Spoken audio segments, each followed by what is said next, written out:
ಶ್ರೀ ಗಣೇಶಾಯ ನಮಃ. ಶ್ರೀ ಸದ್ಗುರು ಸಾಯಿನಾಥಾಯ ನಮಃ. ಶ್ರೀ ಸಾಯಿ ಸಚ್ಚರಿತ್ರೆ 8ನೇ ಅಧ್ಯಾಯ. ಮಾನವ ಜನ್ಮದ ಮಹತ್ವ, ಮಾನವ ದೇಹದ ಬೆಲೆ, ಮಾನವನ ಕರ್ತವ್ಯ, ಸಾಧು ಸಂತರ ಆಶ್ರಯ, ಬಾಬಾರವರ ಭಿಕ್ಷೆ, ಬಾಯಿಜಾಬಾಯಿ ಅವರ ಸೇವೆ, ತ್ರಿಮೂರ್ತಿಗಳ ಶಯನ, ರಹತಾದ ಕುಶಾಲ್ ಚಂದ್. ಈ ಅಧ್ಯಾಯದಲ್ಲಿ ಹೇಮಾದ್ ಪಂತರು ಮಾನವ ಜನ್ಮದ ಮಹತ್ವ ವಿವರಿಸಿ ಬಾಬಾರವರಲ್ಲಿ ಆಹಾರ, ಭಿಕ್ಷೆ, ಬಾಯಿಜಾಬಾಯಿಯವರು ಹೇಗೆ ಅವರ ಸೇವೆ ಮಾಡುತ್ತಿದ್ದರು, ಬಾಬಾರವರು ರಾತ್ರಿ ವೇಳೆ ಮಸೀದಿಯಲ್ಲಿ ಹೇಗೆ ನಿದ್ರಿಸುತ್ತಿದ್ದರು ಮತ್ತು ಕುಶಾಲ್ ಚಂದ್ರರನ್ನು ಹೇಗೆ ಪ್ರೀತಿಸುತ್ತಿದ್ದರು ಎಂಬುದನ್ನು ವಿವರಿಸುತ್ತಾರೆ.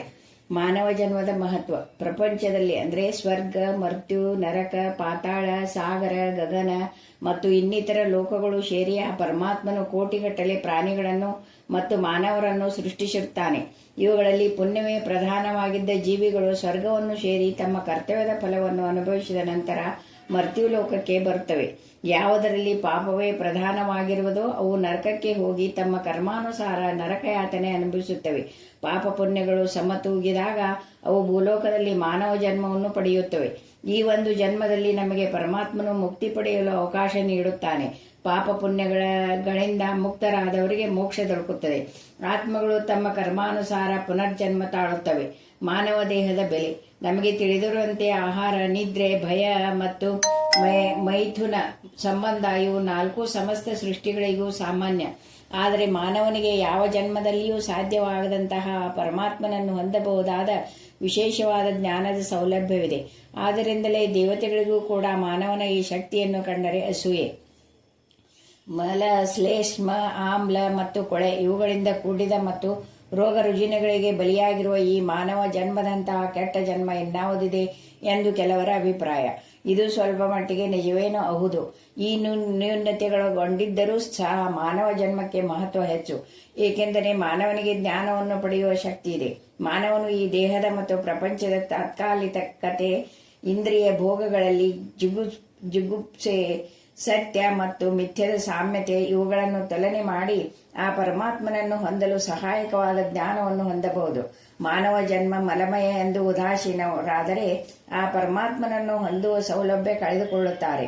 ಇಂದ್ರಿಯ ಸುಖೋಪಭೋಗಗಳೇ ಲೇಸೆಂದು ಅತ್ತ ಕಡೆಗೆ ಮನಹರಿಸಿದರೆ ನರಕದ ಬಾಗಿಲು ಕಾದಿರುತ್ತದೆ. ಆದ್ದರಿಂದ ನಾವು ಕುದುರೆಯ ಮೇಲೆ ಕುಳಿತಿರುವ ಸವಾರನು ತಮ್ಮ ಗುರಿಯನ್ನು ಮುಟ್ಟಿ ಹಿಂತಿರುಗುವ ತನಕ ತನ್ನ ಕುದುರೆಯನ್ನು ಹೇಗೆ ಬಹಳ ಎಚ್ಚರಿಕೆಯಿಂದ ನೋಡಿಕೊಳ್ಳುತ್ತಾನೆಯೋ ಅದೇ ರೀತಿಯಲ್ಲಿ ನಾವು ನಮ್ಮ ದೇಹವನ್ನು ಕಾಪಾಡಬೇಕು. ಈ ಮಾನವ ಜನ್ಮದಲ್ಲಿ ಪರಮಾತ್ಮನನ್ನು ಕಾಣಲು ಅನುಕೂಲವಾಗುವಂತಹ ಆತ್ಮಧ್ಯಾನವನ್ನು ಪಡೆಯಲು ಶ್ರಮಿಸಬೇಕು. ಪರಮಾತ್ಮನು ಅನೇಕ ಪ್ರಾಣಿಗಳಲ್ಲಿ ಸೃಷ್ಟಿಸಿದ ನಂತರವೂ ಸಹ ತೃಪ್ತನಾಗಲಿಲ್ಲ. ಕಾರಣವೇನೆಂದರೆ ತನ್ನ ಕೆಲಸವನ್ನು ಹೊಗಳುವಂತಹ ಯೋಗ್ಯತೆ ಯಾವ ಪ್ರಾಣಿಗಳಿಗೂ ಸಹ ಇರಲಿಲ್ಲ. ಆದ್ದರಿಂದ ಅವನು ಬೇರೊಂದು ಜೀವವನ್ನು ಸೃಷ್ಟಿಸಬೇಕಾಯಿತು. ಅದಕ್ಕೆ ವಿಶೇಷವಾದ ಜ್ಞಾನ ಬಲವನ್ನು ಕೊಟ್ಟನು. ಈ ಹೊಸ ಸೃಷ್ಟಿಯೇ ಮಾನವ. ಆಗ ಮಾನವನಿಗೆ ತನ್ನ ಲೀಲೆಯನ್ನು ಹೊಗಳುವಂತಹ ಶಕ್ತಿ ಇದೆ ಎಂದು ತೃಪ್ತಿ ಹೊಂದಿದನು. ಆದ್ದರಿಂದ ಮಾನವ ಜನ್ಮವನ್ನು ಹೊಂದುವುದೇ ದುರ್ಲಭ. ಹಾಗೆ ಹೊಂದಿದ್ದರೆ ನಿಜಕ್ಕೂ ಅದೃಷ್ಟವೆನ್ನಬಹುದು. ಎಲ್ಲಕ್ಕಿಂತಲೂ ವಿಶೇಷವಾದುದು ಬಾಬಾರವರ ಚರಣಾರವಿಂದಗಳಿಗೆ ಸೇವೆ ಸಲ್ಲಿಸುವ ಸೌಲಭ್ಯ ದೊರಕಿರುವುದು. ಮಾನವನ ಕರ್ತವ್ಯ. ಮಾನವ ಜನ್ಮವು ಅಮೂಲ್ಯವಾದುದು. ಹುಟ್ಟಿದ ಮೇಲೆ ಸಾವು ಖಂಡಿತ ಎಂಬುದನ್ನು ಅರಿತ ಮೇಲೆ ನಾವು ನಮ್ಮ ಜೀವನದ ಗುರಿಯನ್ನು ಮುಟ್ಟಲು ಯಾವಾಗಲೂ ಹಾತೊರೆಯುತ್ತಿರಬೇಕು. ನಮ್ಮ ಶಕ್ತಿ ಮೀರಿ ಶ್ರಮಿಸಬೇಕು. ಸೋಮಾರಿತನ, ಆಲಸ್ಯ ಇವುಗಳನ್ನು ತಳ್ಳಿ ಜಡತನವನ್ನು ತ್ಯಜಿಸಿ ಹಗಲಿರಳು ನಾವು ಪರಮಾತ್ಮನನ್ನು ಕುರಿತು ಧ್ಯಾನಿಸಬೇಕು. ಇದನ್ನು ಮಾಡದಿದ್ದಲ್ಲಿ ಮಾನವನು ಕಾಡು ಪ್ರಾಣಿಗಳಿಗಿಂತಲೂ ಕೀಳಾಗುತ್ತಾನೆ. ಸಾಧು ಸಂತರ ಆಶ್ರಯ. ನಿಮ್ಮ ಗುರಿಯನ್ನು ಬೇಗನೆ ಸಾಧಿಸಬೇಕಾದರೆ ಆ ಪರಮಾತ್ಮನ ಸಾಕ್ಷಾತ್ಕಾರವನ್ನು ಹೊಂದಿರತಕ್ಕ ಸಾಧು ಸಂತರನ್ನು ಆಶ್ರಯಿಸಬೇಕು. ಧಾರ್ಮಿಕ ಪುರಾಣ ಕೇಳುವುದರಿಂದಲೂ ಧಾರ್ಮಿಕ ಗ್ರಂಥಗಳನ್ನು ಪಠಿಸುವುದರಿಂದಲೂ ಯಾವುದನ್ನು ಪಡೆಯಲು ಅಸಾಧ್ಯವೋ ಅಂಥವುದನ್ನು ಈ ಪವಿತ್ರ ಆತ್ಮಗಳ ಸ್ನೇಹದಿಂದ ಪಡೆಯಬಹುದು. ಹೇಗೆ ದಿನಕರನು ಸಮಸ್ತ ತಾರಾಗಣಗಳ ಕಾಂತಿಗಿಂತ ಮಿಗಿಲಾದ ಬೆಳಕನ್ನು ಕೊಡಬಲ್ಲನೋ ಹಾಗೆ ಸದ್ಗುರು ಸಮಸ್ತ ಧಾರ್ಮಿಕ ಗ್ರಂಥಗಳು ನೀಡಬಹುದಾದುದಕ್ಕಿಂತ ಮಿಗಿಲಾದ ಪಾರಮಾರ್ಥಿಕ ಜ್ಞಾನವನ್ನು ನೀಡಬಲ್ಲನು. ಅವನ ಚಲನವಲನಗಳೇ ನಮಗೆ ಮೃದುವಾದ ಮಾರ್ಗದರ್ಶನ ನೀಡುತ್ತವೆ. ಕ್ಷಮೆ, ತಾಳ್ಮೆ, ದಯೆ, ದಾನ, ಧರ್ಮ, ಇಂದ್ರಿಯ ನಿಗ್ರಹ ಶಕ್ತಿ ಇವುಗಳನ್ನು ಗುರು ಅಭ್ಯಾಸ ಮಾಡುವಾಗಲೇ ಶಿಷ್ಯರು ಅದನ್ನು ಪಾಲಿಸುತ್ತಿರುತ್ತಾರೆ. ಇದು ಅವರ ಮನಸ್ಸನ್ನು ಪಾರಮಾರ್ಥಿಕ ಜ್ಞಾನದೆಡೆಗೆ ಕೊಂಡೊಯ್ಯುತ್ತದೆ. ಶ್ರೀ ಬಾಬಾರವರು ಇಂತಹ ಒಬ್ಬ ಸಂತ ಸದ್ಗುರು ಅವರು ಬಾಹ್ಯದಲ್ಲಿ ಫಕೀರರಾಗಿ ಕಂಡರೂ ಯಾವಾಗಲೂ ಆತ್ಮದಲ್ಲಿ ತಲ್ಲೀನರಾಗಿರುತ್ತಿದ್ದರು. ಪರಮಾತ್ಮನನ್ನು ಅಥವಾ ದೈವತ್ವವನ್ನು ಕಾಣಬಹುದಾದ ಎಲ್ಲ ವಸ್ತುಗಳನ್ನು ಬಾಬಾ ಪ್ರೀತಿಸುತ್ತಿದ್ದರು. ಸಂತೋಷದಿಂದ ಅವರು ಉಬ್ಬುತ್ತಿರಲಿಲ್ಲ, ಅನಾದೃತವೆಂದು ಕುಗ್ಗುತ್ತಿರಲಿಲ್ಲ. ಧನಿಕನಾಗಲಿ ಬಿಕಾರಿಯಾಗಲಿ ಇಬ್ಬರೂ ಅವರಿಗೆ ಒಂದೇ. ತಮ್ಮ ದೃಷ್ಟಿ ಮಾತ್ರದಿಂದಲೇ ಬಿಕಾರಿಯನ್ನು ಧನಿಕನನ್ನಾಗಿ ಪರಿವರ್ತಿಸುವ ಪ್ರತಿಭೆ ಇತ್ತು. ಅಂತಹ ಬಾಬಾ ಶಿರಡಿಯ ಪ್ರತಿ ಮನೆಯ ಬಾಗಿಲಿಗೂ ಹೋಗಿ ಭಿಕ್ಷೆ ಬಿಡುತ್ತಿದ್ದರು. ಅದು ಹೇಗೆಂಬುದನ್ನು ಈಗ ನೋಡೋಣ. ಬಾಬಾರವರ ಭಿಕ್ಷೆ. ಅಮ್ಮ, ನನಗೆ ಒಂದು ಚೂರು ರೊಟ್ಟಿ ನೀಡುವಿರಾ ಎಂದು ಬಾಬಾ ಪ್ರತಿ ಮನೆಯ ಬಾಗಿಲಿಗೆ ಹೋಗಿ ಭಿಕ್ಷೆ ಬಿಡುತ್ತಿದ್ದರು. ಬಾಬಾರವರಿಗೆ ಭಿಕ್ಷೆ ನೀಡಿದವರೇ ಧನ್ಯರು. ಅವರು ಭಿಕ್ಷಾ ಪಾತ್ರೆಯನ್ನು ಹಿಡಿದುಕೊಂಡು ಜೋಳಿಗೆಯನ್ನು ಸಿಕ್ಕಿಸಿಕೊಂಡು ಪ್ರತಿ ಮನೆಯ ಬಾಗಿಲಿಗೂ ಹೋಗುತ್ತಿದ್ದರು. ಸಾಂಬಾರು, ಪಲ್ಯ, ಮಜ್ಜಿಗೆ, ಸಾರು ಮುಂತಾದಗಳನ್ನು ಪಾತ್ರೆಯಲ್ಲಿಯೂ, ಅನ್ನ ಮುಂತಾದ ಘನ ಪದಾರ್ಥಗಳನ್ನು ಜೋಳಿಗೆಯಲ್ಲಿಯೂ ಹಾಕಿಸಿಕೊಂಡು ಬರುತ್ತಿದ್ದರು. ಅವರಿಗೆ ಆಹಾರ ಪದಾರ್ಥಗಳ ಚಾಪಲ್ಯವಿರಲಿಲ್ಲ. ಕೊನೆಗೆ ಭಿಕ್ಷೆ ಬೇಡಿ ತಂದ ಎಲ್ಲ ಪದಾರ್ಥಗಳನ್ನು ಬೆರೆಸಿ ಮನದನಿಯನ್ನುಂತೆ ತಿನ್ನುತ್ತಿದ್ದರು. ಒಂದು ದಿನ ಮಧ್ಯಾಹ್ನ 12 ಗಂಟೆಯವರೆಗೆ ಭಿಕ್ಷೆ ಬೇಡುತ್ತಿದ್ದರು. ಅವರು ತಿನ್ನುವಾಗ ನಾಯಿ, ಬೆಕ್ಕು, ಕಾಗೆಗಳು ಸಹ ಅವರೊಡನೆ ಬಂದು ತಿನ್ನುತ್ತಿದ್ದವು. ಆದರೆ ಬಾಬಾರವರು ಅವುಗಳನ್ನು ಓಡಿಸುತ್ತಿರಲಿಲ್ಲ. ಮಸೀದಿಯನ್ನು ಗುಡಿಸಿ ಸಾರಿಸುತ್ತಿದ್ದವರು ಸಹ 10-12 ರೊಟ್ಟಿ ಚೂರುಗಳನ್ನು ತೆಗೆದುಕೊಂಡು ಹೋಗುತ್ತಿದ್ದರು. ಕನಸಿನಲ್ಲಿಯೂ ಸಹ ನಾಯಿ, ಬೆಕ್ಕುಗಳನ್ನು ಹೆದರಿಸಿ ಓಡಿಸದೇ ಇದ್ದ ಬಾಬಾ ಬಡಜನರನ್ನು ಓಡಿಸಬಹುದೇ? ಶಿರಡಿಯಲ್ಲಿಯೇ ಜನರು ಇವರನ್ನು ಮೊದಲು ಹುಚ್ಚರೆಂದು ತಿದ್ದಿದ್ದರು. ಪ್ರತಿ ಮನೆಯ ಬಾಗಿಲಿಗೆ ಹೋಗಿ ಭಿಕ್ಷೆ ಬೇಡಿ ಜೀವಿಸುವವರನ್ನು ಯಾರು ತಾನೇ ಗೌರವಿಸುವರು? ಅವರು ಬಾಹ್ಯದಲ್ಲಿ ಚಂಚಲರಾಗಿದ್ದರು, ಅಂತರಂಗದಲ್ಲಿ ಮಹಾಜ್ಞಾನಿಗಳಾಗಿದ್ದರು. ಅವರ ಮಾರ್ಗ ಅದ್ವಿತೀಯವಾಗಿದ್ದೀತು. ಕೆಲವರು ಇವರನ್ನು ಮಹಾಜ್ಞಾನಿಗಳೆಂದು ಗೌರವಿಸುತ್ತಿದ್ದರು. ಇದನ್ನು ಉದಾಹರಿಸುವ ಕಥೆಯೊಂದು ಈ ರೀತಿ ಇದೆ.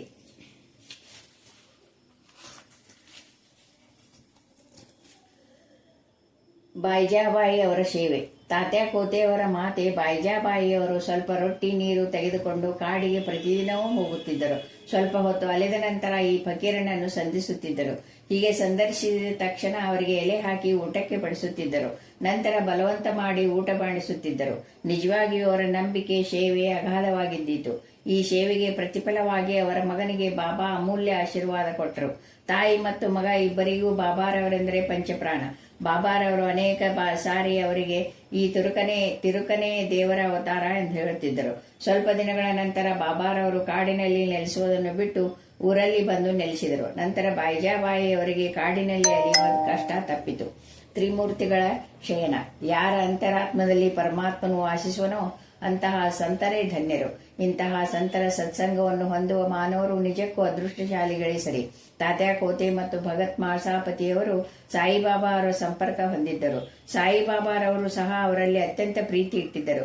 ಈ ಮೂವರು, ಒಬ್ಬನು ಪಶ್ಚಿಮಕ್ಕೂ ಮತ್ತೊಬ್ಬ ಪೂರ್ವಕ್ಕೂ, ಮಗದೊಬ್ಬನು ಉತ್ತರಕ್ಕೂ ತಲೆಮಾಡಿಕೊಂಡು ಕಾಲುಗಳನ್ನು ಒಂದೆಡೆ ಕೂಡಿಸಿಕೊಂಡು ಮಸೀದಿಯಲ್ಲಿ ಮಲಗುತ್ತಿದ್ದರು. ಅನೇಕ ಸಾರಿ ಮಧ್ಯರಾತ್ರಿ ಆಗುವವರೆಗೂ ಹರಟೆ ಹೊಡೆಯುತ್ತಾ ನಂತರ ನಿದ್ರಿಸುತ್ತಿದ್ದರು.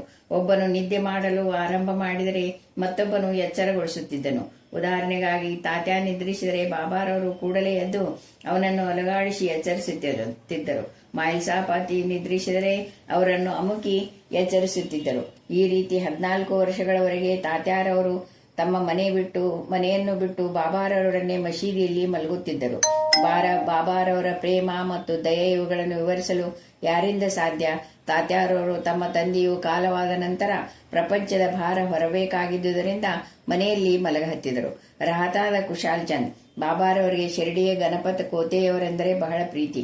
ರಹತಾದ ಚಂದ್ರಭಾನು ಶೇಟ್ರವರೆಂದರೂ ಅಷ್ಟೇ ಪ್ರೀತಿ ಮತ್ತು ಆದರ. ಶ್ರೀ ಶ್ರೇಷ್ಠರವರು ಗತಿಸಿದ ನಂತರ ಅವರ ಸೋದರಿಯ ಮಗನಾದ ಕುಶಾಲ್ ಚಂದ್ ಅವರನ್ನು ಅದೇ ರೀತಿ ಪ್ರೀತಿಸುತ್ತಿದ್ದರು. ಅವರ ಯೋಗಕ್ಷೇಮವನ್ನು ಹಗಲು ರಾತ್ರಿ ಚಿಂತಿಸುತ್ತಿದ್ದರು. ಕೆಲವು ಸಾರಿ ಸಂಗಡಿಗರೊಂದಿಗೆ ಎತ್ತಿನ ಗಾಡಿಯಲ್ಲಿ ಅಥವಾ ಟಾಂಗಾದಲ್ಲಿ ಆಗಾಗ್ಗೆ ರಾಹತಾಕ್ಕೆ ಬಂದು ಹೋಗುತ್ತಿದ್ದರು. ರಾಹತಾಕ್ಕೆ ಹೋದಾಗ ಅಲ್ಲಿಯ ಭಕ್ತರು ವಾದ್ಯ, ಮೃದಂಗ ಮೊದಲಾದ ವಾದ್ಯ ವೈಭವದೊಡನೆ ಬಾಬಾ ಅವರನ್ನು ಸ್ವಾಗತಿಸುತ್ತಿದ್ದರು. ನಂತರ ಊರಿನಲ್ಲಿ ಮೆರವಣಿಗೆ ಮಾಡುತ್ತಿದ್ದರು.